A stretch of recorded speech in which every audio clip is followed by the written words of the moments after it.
वैकुण्ठनिवासाय श्रीनिवासाय मङ्गलम्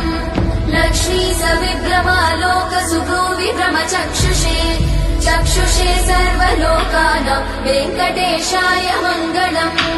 श्रीवेङ्कटाद्रिशृङ्गाग्रमङ्गलाभरणाङ्गये मङ्गलानां निवासाय श्रीनिवासाय मङ्गलम् सर्वावयव सौन्दर्य सम्पदा सर्वचेतसां सदा सम्मोहनायास्तु वेङ्कटेशाय मङ्गलम् नित्याय निरवध्याय सत्यानन्दचिदात्मने सर्वान्तरात्मने श्रीमद् वेङ्कटेशाय मङ्गलम् स्वतः सर्वविदे